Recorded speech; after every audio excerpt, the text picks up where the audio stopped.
welcome to the Policy Committee meeting for July 2020. Yes, it has. Meeting been properly posted, Lynn? Yes, it has. Okay, thank you.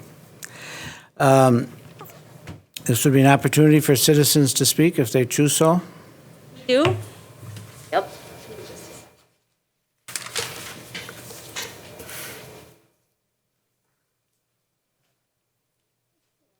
Okay, I'd like to address or speak to the addition of the new wording in policy number 3122-01 about certain behaviors during off-duty personal time. Our concern with this change is that it is very vague about what constitutes behavior that might lead to disciplinary issues. In today's technical world, it is easy to Photoshop a picture to make it look like someone else. What happens if someone else takes the picture and posts it without your knowledge? What if that person is an ex of some kind, if you get my drift? What if the picture is old, say from college, God forbid, and someone posts it as a remember this item? What if a disgruntled student decides to get back at a teacher who took their phone or sent them to the office? We live in an age where there is what we all call fake news. How many ads have we seen that were later on determined to be inaccurate or photoshopped or sent erroneously, and the picture that you see up on the screen is not what the thing says it is at all? So you can see where this is all going. This policy opens up a can of worms. In this country, you are innocent until proven guilty. At least that's the way it used to be. Nowadays, you are guilty because it was posted on social media. It is up to you to prove you are innocent, and then no one believes you anyway because they saw it on social media. I don't think this policy is needed or appropriate. Your staff has enough going on right now. They do not need to have their private life scrutinized and judged as well. That may not be the purpose of this policy, but the potential for the abuse of it is certainly there. Thank you. thank you, Ally. And I take it that's the only one we have speaking with us tonight. Thank you. By the way, for anybody watching, we are trying to do this meeting purely with board docs tonight, so this is a big step for us to be taking. And if we stumble a little bit one way or along the way, we'll get through it. We just have to make sure we get everything covered. So we have no bright lights scheduled. And the next item on the agenda would be the approval of the minutes. And this time I got it to work, Glenn, thank you. So we had the minutes from the June 16th meeting for approval. Any, I so move. and because we only have two of us here tonight, I will be seconding that. Any changes that you saw in there, Diane? One thing we're lacking in the new format is adjournment. I'm sorry, say again, please. One thing we're lacking in the new format is the adjournment. You know, that would be typically in our minutes. Oh, at the bottom of the agenda, you mean? At the bottom of the minutes, you know, they would normally record, like, where we have procedural 2 on this one, Sure. would be sure. the adjournment, per se. I'll have to figure Oh. out how to enter and, And it's Yes. really it's a board docs thing, you know, trying to be able to make Yep. that, you know, getting that put into it. But it's just one thing that I think would be a good inclusion. thank you. And I don't remember what time that meeting ended, but, you know, We certainly can go back and We look at can- the film. We can fill those in. yeah. And that's a good catch. Anything else? The other comment is just that we had, under procedural 1, other business, Corey had suggested talking about seclusion and restraint, and that isn't on the agenda tonight, but it's still something in the hoppers, I'm guessing. Yeah, we certainly can bring that back. I mean, I'll be just very honest, given the planning that we've been doing around the return to that's what I school. You know, we're right now trying to handle the necessary things. Seclusion, restraint is something that's based in state law, and we can talk about what that means for the district at a later date. Yeah. It's just a matter to not lose it, you know, as Yeah, kind of that's It's a, an fine. important discussion, but but not it's necessarily, not surpassing school reopening right now. sure, for sure. And since Corey's not here, and he had brought it up, I just thought I'd mention on his behalf. Okay. It's just- So then we might have to find a way to change the timeouts on these screens. Not now, but It's timing out too fast. You know what I Can mean? help you set your iPad. Yep. Yeah, we have to reset something. I just got this one. Okay, relative to the minutes, I'm going to ask Lynn a question. Previously, we've been doing this with all in favor, say aye. Do you need that, or do you need it by name? You can just do all in favor, say aye. Okay. All in favor, please say aye. Aye. Aye. Opposed? 2-0 on the agenda. And just as a point of clarification, we went to roll call when we were virtual because Yes. not everybody not everybody had the Brady Bunch screen. So Right. we wanted to make sure This, that we were. this allows us, at least now that we're back together, we know who it is. Yep. Okay, we do have some action items this evening. Revision to policy 3125, educator licensing. Joe, before we do that, do you want to explain that we maybe doing it a little different? Yeah, so a few years back, we made an adjustment to policy that talked about the three types of policy revisions that we would see from Neola. We would see the recommendations that were brand-new policies, and we have a process to follow those. We have a recommendation or we have policies that are recommended based off of legal updates, and we have a process to follow for those. And then we have updated policies that are just our decision. They're our choice. They're recommended from Neola. We review them. If we want to make the change, we make the change. And so what we did was we broke the agenda up based off of legal updates, recommended policy updates, and then new items. And so you'll see that the agenda for the meeting is a little bit different going forward. We'll get into the why behind that, but what we learned, and Dr. Siebert and I had a chance to talk about Neola a little bit, I think it was last week. Everybody did a lot of policy work before the shutdown. And then you did the work in March, and then we finally got back face-to-face in June, July, and there was a lot of stuff in there that was kind of, where does this sit? And so there was a little bit of confusion as to what was a recommended policy, what was a legal update. I take responsibility for that. But we'll just make sure that this is clarified going forward so we don't lose that in the discussion. And we do have a picture of that later on. Yeah, the drug-free workplace is the example that where it was misplaced as we were preparing for the Right. board meeting and the policy committee. That is a recommended change, and we'll discuss a little bit why it's recommended, and we can talk about what we want to do going forward. It was not a legal update, it's a recommended update. Oh. So we will talk about that under item F. Right, coming up. Yep. Okay, so back to the 3125 educator licensing. This is just a clarification on some things and getting to the point where we have teachers that are not totally trained yet or need to be going through the process. We have, in this policy, we've identified the ongoing orientation and support, which is collaboratively developed by teachers, administrators, and stakeholders, and a licensed mentor who successfully completed a mentor training program, et cetera, et cetera. So that's what we're adding in with this version of 3125. And we did discuss this last time, so this is the second time it's in front of the. So we are up for an approval this evening. Correct. This evening. Whoops. Because we did talk about it last time. It was, and I think we even voted on it last time, didn't we? Actually even make a motion to approve it? Yeah. Yeah. Is that necessary when it's a first reading? No, it's not necessary during the first reading. We would be taking that motion and reading it this time. So again, trying to clean up our procedure a little bit. Okay. We'll be voting on it tonight if the committee Right. so chooses. So we're supposed to have a reading, and to the next meeting, reading and Second vote. reading and vote. That's really where we are. Okay. So, Because I'm just looking back, my notes said that Corey made the motion for it, and I seconded it, and it passed 3-0 in our last discussion. but that doesn't So- really fit our current bylaws procedure. Right. So you can take Corey's place and do that all over.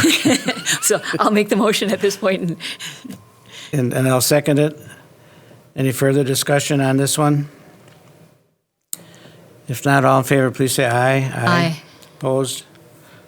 2-0, Lynn. Thank you.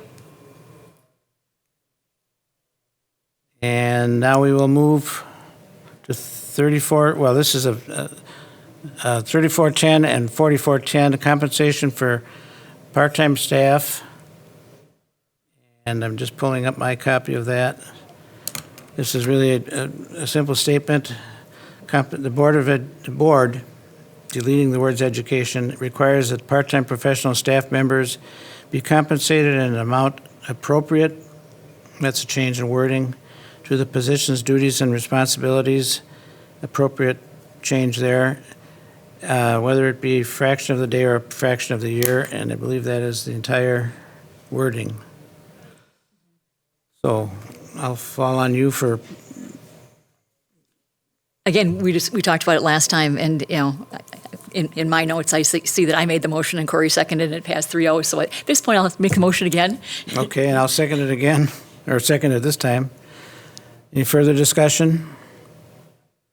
All in favor, please say aye. Aye. Aye. Opposed?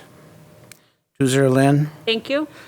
This is not a surprise if anybody's watching us at home because we had been through all of these a month ago, but we're just cleaning it up. Second reading. Okay. 5,200 attendance. Whoops. Remember to push the right spot. Back up one. Employee leaves. Employee leaves. Oh, I did miss one. Employee leaves, yes, thank you. Get back to that.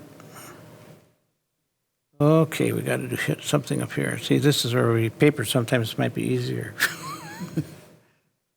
Okay, no, that isn't it either. Okay, employee leaves. And the wording here is a little bit different. It's not a leave of absence. This is a short-term leave for, could be hours or something. Yep, just talks about voting, staff being able to leave for 3 consecutive hours to vote. Staff being able to use 1 day of unpaid leave to work as an election official with 7 days' notice from the approval from the superintendent, and then leaves to testify in court. So those are the 3 additional leaves that are recommended to be added to this policy. Well, it's all specific this way. Yep.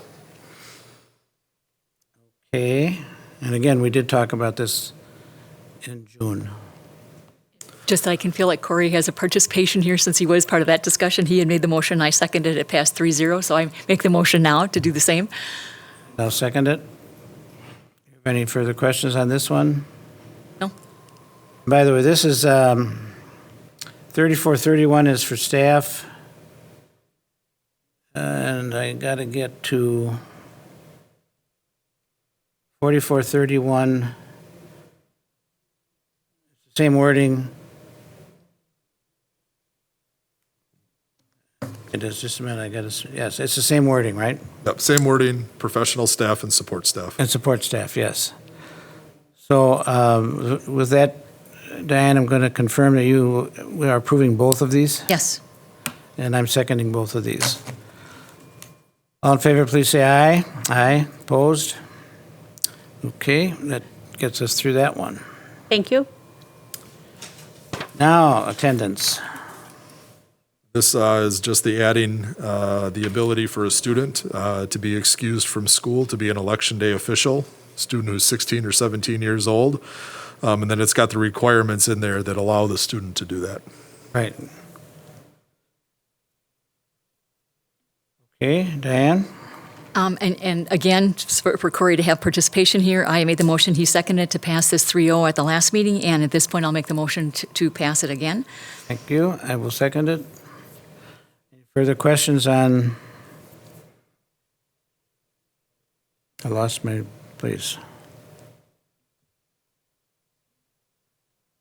5,200. All in favor, please say aye. Aye. Aye. Opposed? 2-0, Lynn. Thank you. And 5517, student harassment. The changes to this policy reflect the sexually grooming, the inappropriate boundary invasions under item G. Yes. That, would be behaviors that our staff would demonstrate towards students that would be considered unacceptable. It also talks about the relationship between student harassment and student bullying and which procedures we would use to investigate. Talks about how the district compliance officer may not be able to investigate and what we would do there.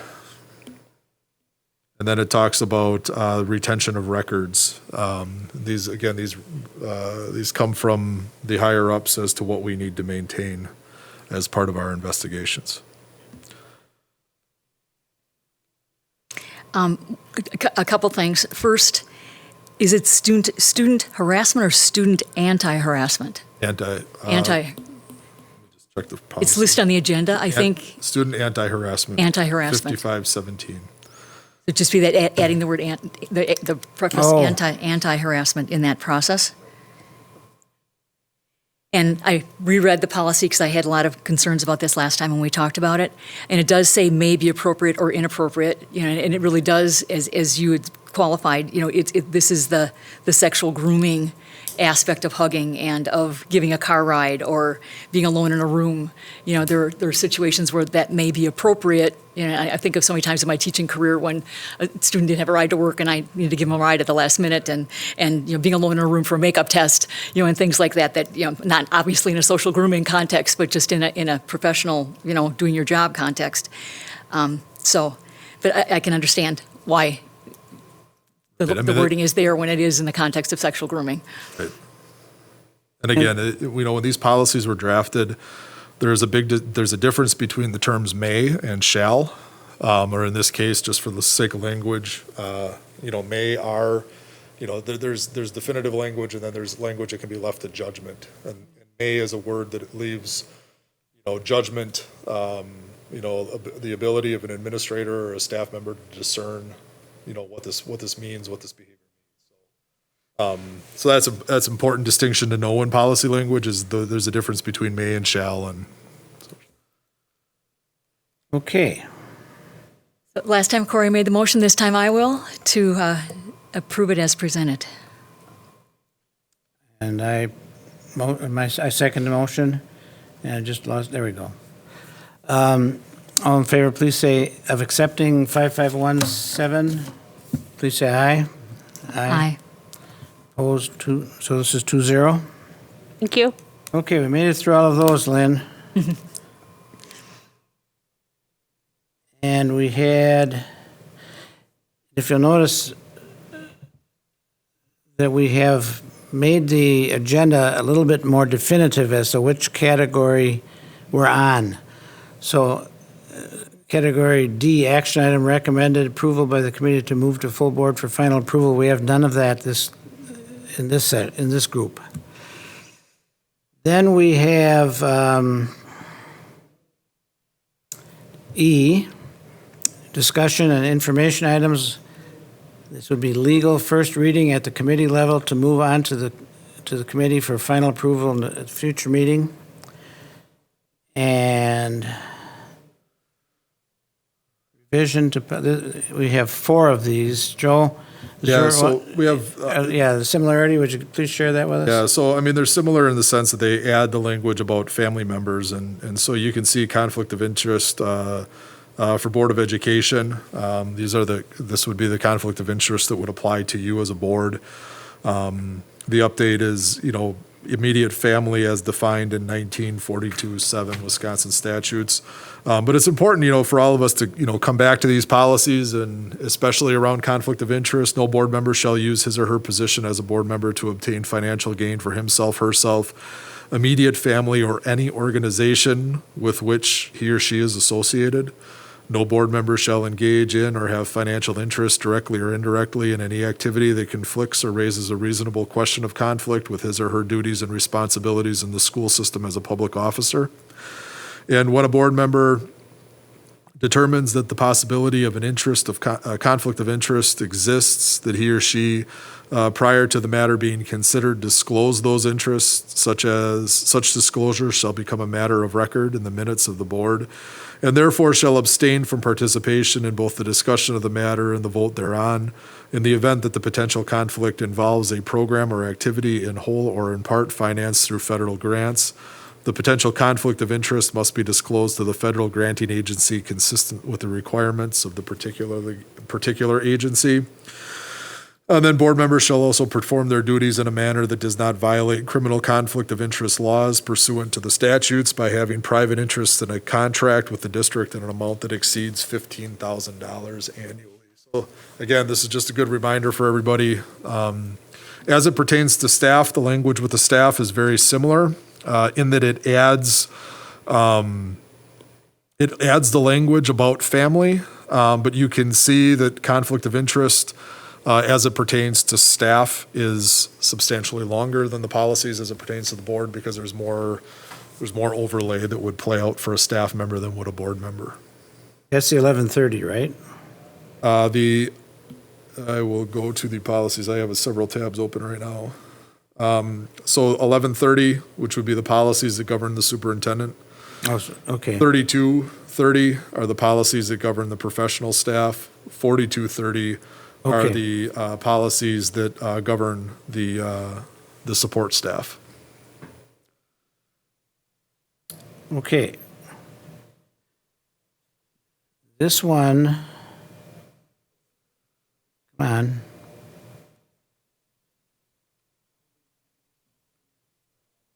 Stuck. There we go.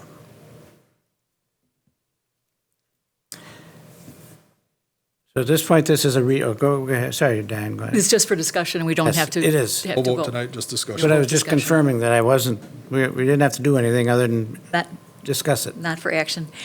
This is the policy that I ended up looking at before I decided to run for board, and at that point, our previous superintendent did some extensive research on it, that every time there's anything that pertains to the financial enrichment of my daughters in terms of teaching contracts and salary negotiations and things like that, I need to abstain. So it's one that I was most familiar with first before I got on the policy committee. Good. Okay, I had nothing else in this one, even though it was four different policies, but they're uniform. And it really is just defining what immediate family means, to make it more clear, what fits into that category under 19.42 subsection 7. Okay, So no concerns, I guess? I had none too, also. Okay, excuse me, revision to policy 2260, non-discrimination, access to equal education opportunity. Corporate, Policy presents an update as to what the compliance officer should do if they need to consult legal counsel, or if the compliance officer is unable to conduct the investigation. And you can see that language on the 4th page of what you have in front of you. You can see that there's a section of it that's struck. All public records created as part of an investigation will be maintained by the CO in accordance with the board. That was struck because they're adding in that more detail into the retention of investigatory records and materials in the next section. mm-hmm.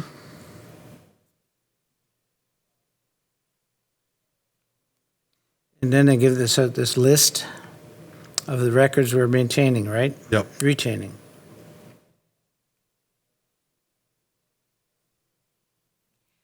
My question would be, it looks like it's like for audit.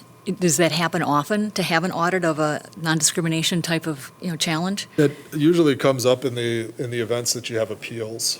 So if there's a decision made at the district level that then would get forwarded along to the Office of Civil Rights, you would want to make sure that you have all those records there and present for the OCR. That's generally where all of these handwritten notes and everything like that fall into play. Didn't find it in here, but I think it's in one of these. I'm sorry, did I interrupt? Okay. if for some reason, for instance, Sharon can't handle something, or does it defer to you to handle it? It can defer to me. Or we can go elsewhere if we have to? Correct. We have a number of opportunities. We here it can is. utilize, the superintendent can step in and do some investigations if Sharon or I would be unable to do that. And we could also have our legal counsel step in and conduct investigations. But that's been previously covered. That wasn't a change. That was not a change. That's what I was, okay. All right.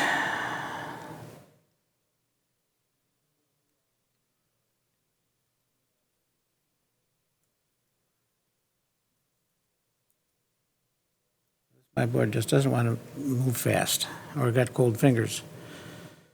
Okay, 226001, prohibition against discrimination based on disability. Yep, and again, this is the similar language about if the district compliance officer is unable to investigate, and then it adds in the retention of the pupil records, student records, and investigatory records and materials. So you can see that that's built in, the same language is built in from the last policy into this policy. Okay.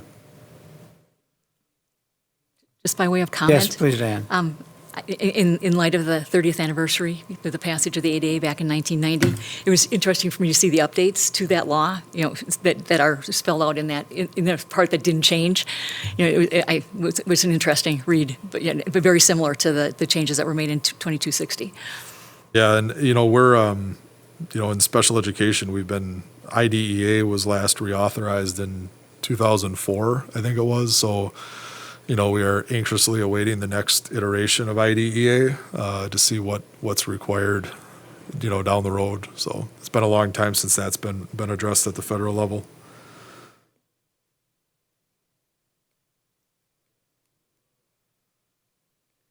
Okay, that concluded section E. F was the one that we had at the meeting. We're going to carry this forward. Is that what you said, Joe? Wait, 3122? 3122 was the one that came into question at the last meeting and then at the board. And so we put it on as a discussion item tonight, again, just so that we can have some conversation about it. And what does the policy then mean? There's a section in there that I don't necessarily think anybody disagrees with, the drug and alcohol component of it. The off-work conduct, when we looked at it, we did look at the impact that social media is having on organizations. And I don't disagree with anybody, who's taken the position that somebody else could, take a picture of you doing something. But really, what it comes down to is, what were you doing? What you were doing, was that representative of who we are as an organization? I think that weighs heavily in on it. There were some examples, if somebody's having a beer, is that, inappropriate? Again, I go back to the language that's in this policy or in this section that refers to may. May. Administrators have the discretion as to what is appropriate and what is not appropriate, and there's a reasonableness that goes into that. There's the idea that, if somebody is at a tailgate, if they're at a Brewer game, if, whatever it is, if they're sitting there and they're having a beer at a tailgate or whatever it might be, would that then fall into something that would prevent that person from being able to do their job in the district? Would that impact the image that the district has or the school has? And in that test, right, people don't get in trouble for having a beer but there is behavior that can happen that is recorded or captured in image and posted online that could substantially impact somebody's ability to do their job here. And that then comes down to administrative discretion. So before I investigate this any further, what I'd like to have is just some clarity from the committee as to what you are concerned about in the language piece. I recognize that there is the ability for somebody to take a picture of somebody doing something that would be unsavory and posting it.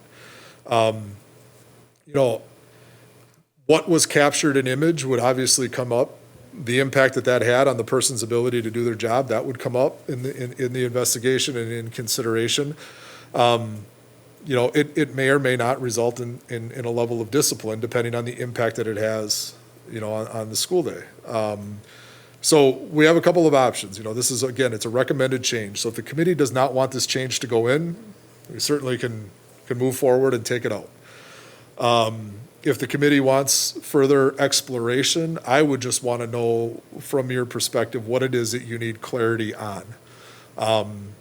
Because I think, there's a lot of examples out there that, when you see something, right, do you necessarily think it's bad or not? If you've been to an art museum, you'd see, paintings and such of individuals, who are not wearing any clothes. I mean, nobody, I think, in there would portray that as something that somebody should get in trouble for. It's artwork, right?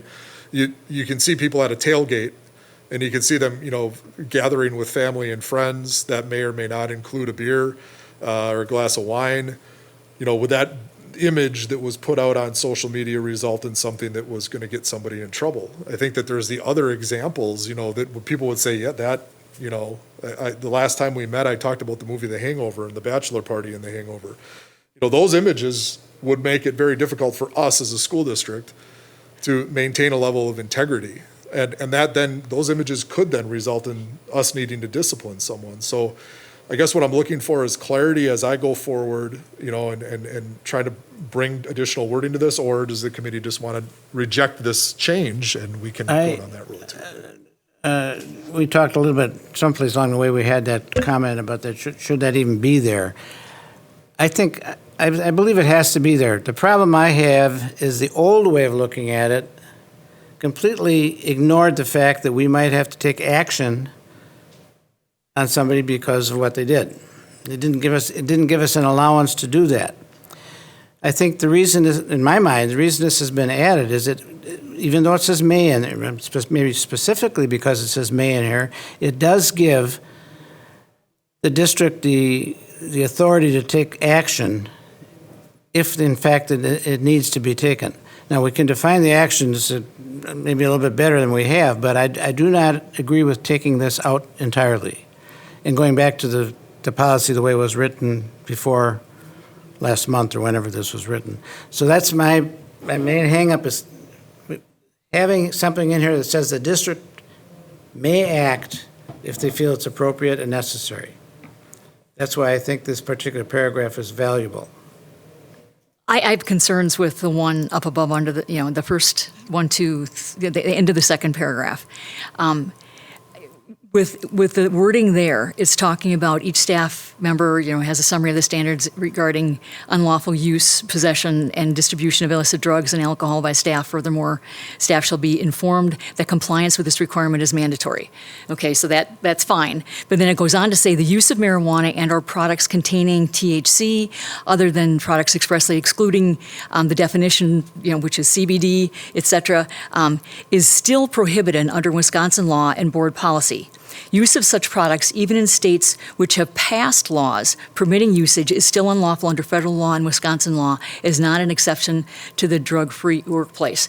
So you have somebody going to Colorado where it's legal to buy marijuana for medical marijuana purposes, and again, a picture could be misconstrued of that, and that could be a reason for termination. I'm thinking of that, based on what this is saying, yes. You go there and say, I just bought this and I need it, it's medical marijuana, but it's illegal, it's against the federal laws, it's against the state laws. How do you react? How would you react to that? Well, I mean, while Colorado does have, marijuana laws that are in conflict with the federal law and the state law and the Wisconsin law, it's still against the law. There is still laws that are being violated there. The marijuana-derived products that I'm not going to get into the medical discussion on it. It just falls into what's currently sitting in law right now. The old example used to be if you were in Europe and you smoked marijuana, and before it became legal in the United States, Amsterdam, could you be punished, or not there? I think that again, part of it comes down to what does the drug screen show, and so we're not talking about off-work conduct here. What we're talking about there is the drug-free workplace, and so if you go to Colorado under the drug-free workplace, and you get medical marijuana, you consume marijuana out there, you consume it recreationally. Yes, it passes muster in Colorado, but if you come back to Wisconsin, and you were to get into an accident in the workplace, and we were to drug test you for that accident, and marijuana was found to be in your system, you have violated Wisconsin law, you violated the drug-free workplace, and you violated the federal law in that circumstance. And so you don't have the same level of protection, that you would. That's not at all the imagery piece. The imagery piece really comes down to damaging the district reputation, somebody's ability to perform their job duties in the district, their own personal reputation. And then when would administration step in, to administer discipline if needed? And when you think about staff discipline, appeals for staff discipline do go straight, go up the chain of command to the board. And the board would have the final say if the discipline was appropriate. Administratively, we have that in mind anytime that we are working with an employee, that the appeal could go to you. But this really is defining what is in the drug-free workplace. The drug-free workforce policy, and having THC in your system and then driving a vehicle and getting into an accident or whatever it might be, that is against the law. So that's where that section of the policy is covered. The new green part of the policy.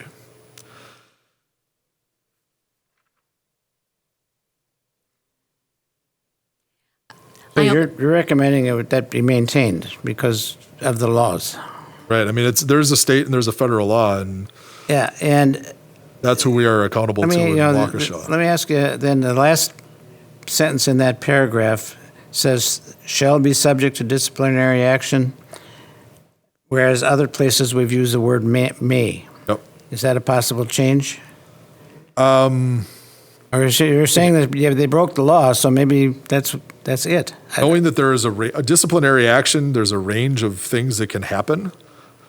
Oh. Right? Discipline doesn't equal termination. Discipline doesn't equal suspension. Discipline doesn't equal verbal or written reprimand. Discipline could be any of those things. Okay. So some follow-up, what that is saying is that there will be some administrative follow-up on your conduct. Okay.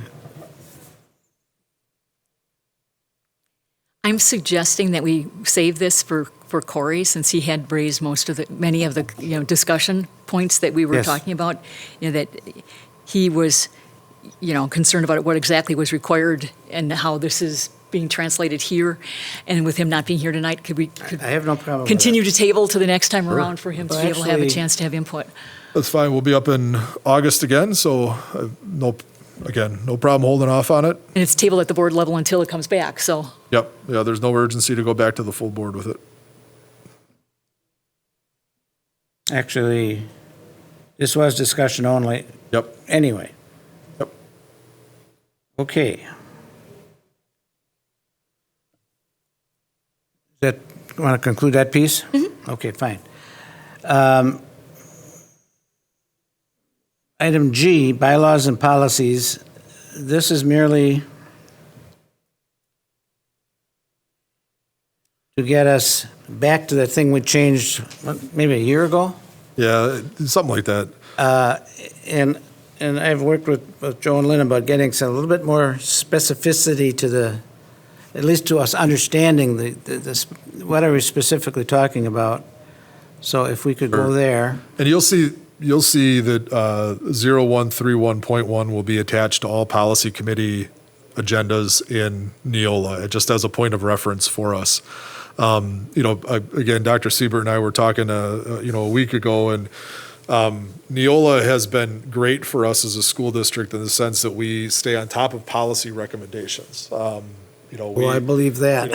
I think both of our examples, we worked with policy books where you'd take several years to go through the policy book, and there were a lot of policies that you didn't even know that the law had changed. When I started in Waukesha, there were policies that were last revisited before I was born, and many of them before I even had graduated from high school. So by going to Neola, we've stayed current. The issue that comes up with Neola, and I've mentioned this to the consultant there and even to the president of the company, is that they will make so many policy recommendations in a 2-year thing. I mean, you could be reviewing somewhere between 40 and 80 policies a year, and many of those changes really don't have a whole lot of substance to them. Like where you're just making 1 or 2 word tweaks, or you've got to come to the board to get the name of a compliance officer changed or something like that. And so there can be confusion when you're trying to look at that many policies and make sure that you're speaking to them accurately. And our process in Waukesha has been, we get the updates from Neola. I have met with all of the departments at the district office. We've gone through and reviewed, the appropriate language recommendations. We've brought those suggestions to committee. The committee has dealt with them. But even at that, it still doesn't thin too many policies out. So what you have here is just going to be our quick reference guide. I've asked Lynn to always title the policy either recommended, policy update, or legal update, and so that we can then make sure that they're always categorized appropriately at committee. And then we'll continue to proceed forward that way. But we don't want to lose sight of what we passed in a bylaw a few years ago. And I appreciate that because, having gone through this some time ago, breaking it down into 3 categories was a good idea, but it was a little bit confusing to stay current with where does each of the many policies we see, where does it best fit? And that's sort of where we got messed up, I think, last month. Yep. And what we've done here, if we're open to that page, the part that is handwritten in here really helps us understand what are we trying to do with that A, B, and C. And I appreciate this. It's much clearer or cleaner this way. So. And laying out the agenda accordingly, I think is amazing. That's This is an action item for, yes. what category we're talking about. We talked about that over the last month. Let's clean that up. It's much easier to follow. Just so the committee is aware, we'll be approaching 4 years. We're 3.5 years right now with Neola. Is that right? February of 17. And it just interesting, we passed the book was passed on February 8th of 17. And just for some perspective, we made this policy change on this by December of that year. As we started to navigate then what were the updates after we passed the book. So within 9 months, 10 months, we went from, okay, here's the book, and we spent the entire year prior trying to develop it. And for Diane's and Jim's sake, we took every one of the policies that came in, 2 readings, and the board. So we could have had 3 months going by on some of these that were just, nothing could be debatable. So the intent was, let's clean that stuff up, get it out of the way, and where we have a debate, we'll have a debate. But not every one of them, especially at the rate we were getting them from Neola. Which was also very positive to it because they moved stuff through very fast, yeah. Stuff we could have missed. Okay, Diane, anything more on bylaw and policies 0131? I think it's good for the board to review this as well, not just our committee, because I think that was when Kurt, raised some concerns at the last meeting. When did this change that you could, just sort of get all these things through without necessarily having to have the full approval of the board? Because that was the procedure for such a long time. That it really, I think, it's nice to have that reminder to go out to all of them as well. And we did make the change, it was more or less off the request of the board, because we do have a very involved policy adoption process. It used to be that everything went to a reading at committee, a reading at the board, a second reading at committee, and then a final reading and approval at board.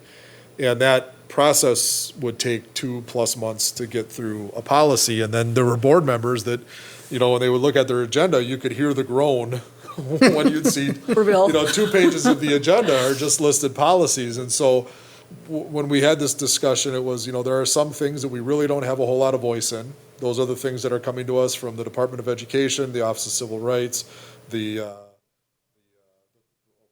oversees food service and such. Those were the ones that was just like, okay, give them to us, we'll read them, we'll make sure they fit, we'll do our approval then, and then everything else that needs to be really flavored to Waukesha, we took through several reading process. So For the most part, it's been very valuable. we haven't gone so far as to just let the committee entertain the policies and put them on the consent agenda, which is where, when Neola designs their updates and everything like that, they're really taking into consideration the many districts that they work with. I think it's nearly 1,500 school districts that they work with. And some of those committees use just that consent agenda approach, which gets things approved really, really, really quick. Whether people know what's going on, that's a different story. but- Yeah, I think that is a very different story. Okay, One other thing. Yes, go ahead. I think it's really important for every board member to get like the Reader's Digest condensed version about what's changed in those policies, because we are oh, doing that, them. you're talking about that, the executive summary of the The executive policies. summary kind of thing, because I think, because they're not going to take the time to wade through all 66 pages of today's board meeting, But for them to see, like, just in a nutshell, this is what each of them are about, and when there are four together, what the highlights are, et cetera. I think that that's amazing for each board member to be able to have that kind of Reader's Digest condensed version of what we're doing. Lynn?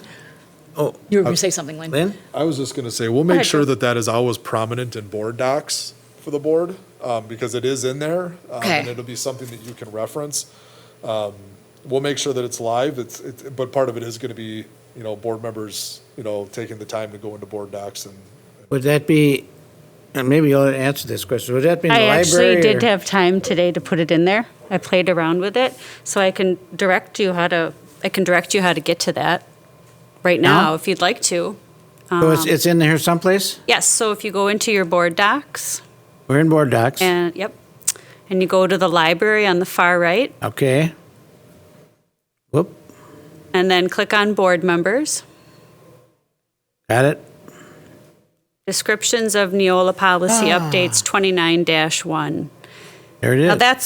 that's what Neola calls it. I will title it better, but that is this whole 10-page, two-sided document. Well, this is one from last January you put in there, but this is what you're. Nope, this is the policies we're talking about now. It did get released in January. We're just still cleaning all of them up because there's so many of them. Yeah, redate that. That's going to be very confusing. I mean, Okay. Make the whole title. And what it does is it downloads this whole entire document that lists what the change was to policy. Well, the first page is really a summary of the Correct. the way it's organized. Yep, and then if you go down to page 2, it gets into Okay, what the revisions are. okay, great. So this is always available now in board docs, under the library, under board members. Great. We can work towards the next board meeting and how to explain this to them Absolutely. in my script or something. Absolutely. Yep, absolutely. Good going. We learn to use our new tool.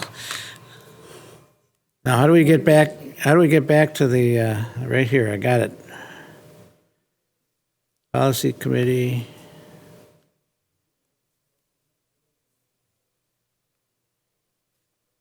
Oh, I'm not getting back, oh, here it is, meetings. There we go. We'll figure this out someday.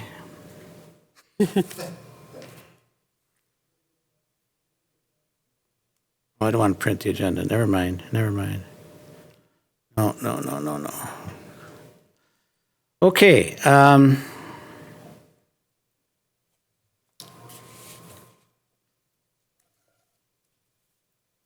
having trouble getting back to the home page, but we don't need it anymore. That was the last item, wasn't it? Nope, other, Okay, you come up with it, what it is, and I'll find my way back. okay, other business recommendations for future meetings is our last topic. Got it.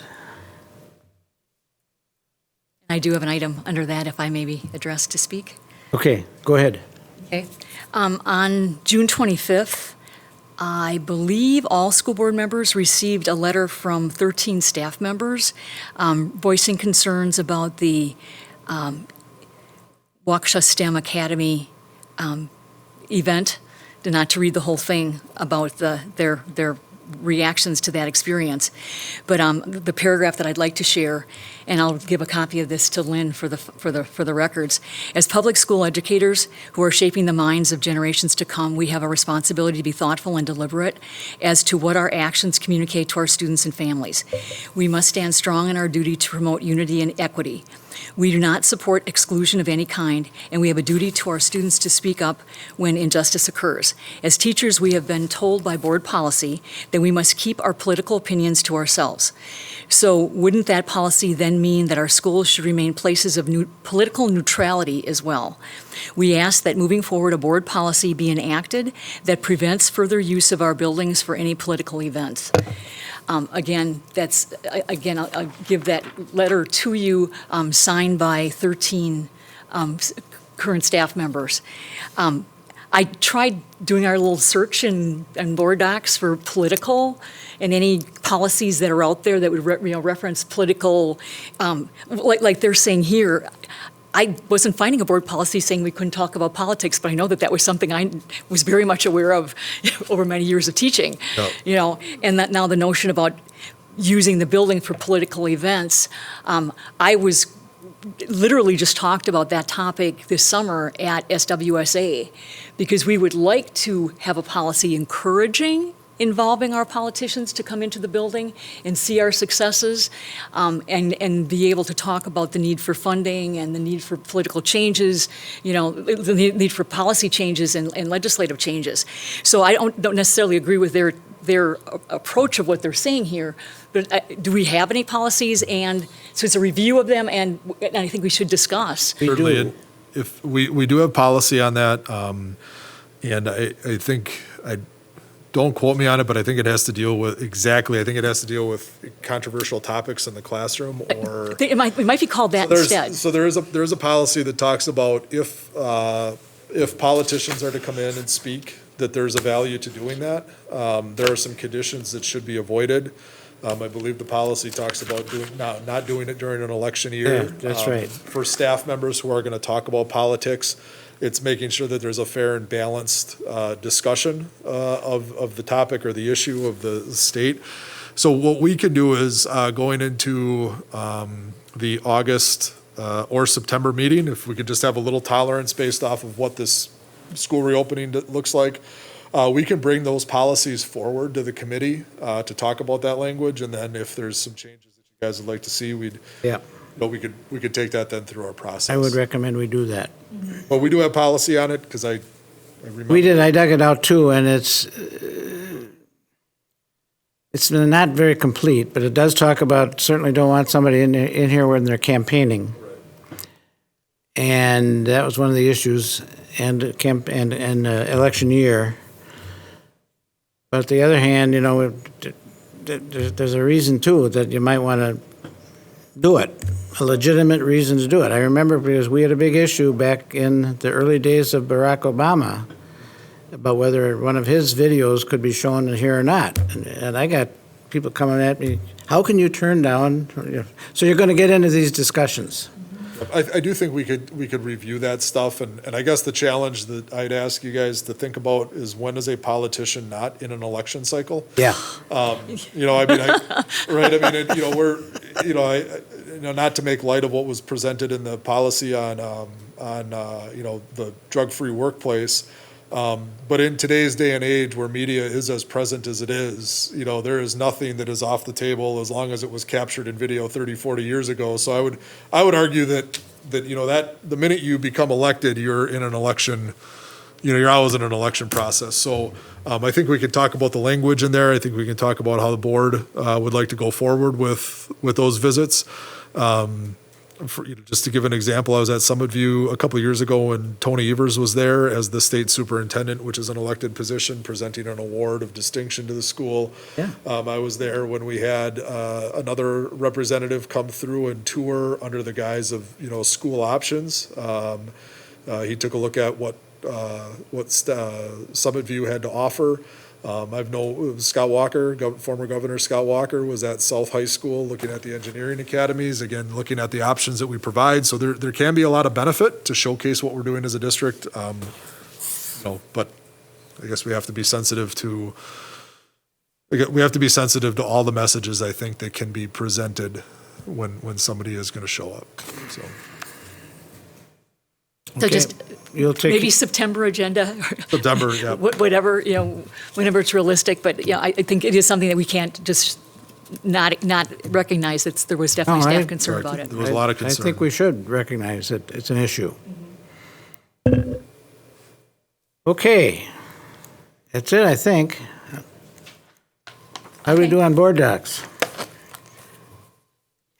She's taking the minutes there and getting all these. She's grinning these underneath, we motions. can't see her face. We're But good. Lynn, we're off to a start, right? We're off to a start, yeah. Yeah. How did board members feel? Good? What? How did board members feel? Well, I really appreciate being able to go through the 66 pages electronically and not have those reams of paper being expended to be able to, and especially when we're talking about first reading, second reading, and then having them available a first time and a second time, like this is just saving trees, and I think that that's a good cause. Excellent. Okay. With that, we are adjourned at 4:59. We'll add All that to right. the agenda, right? Or add that to the minutes? Did you get anything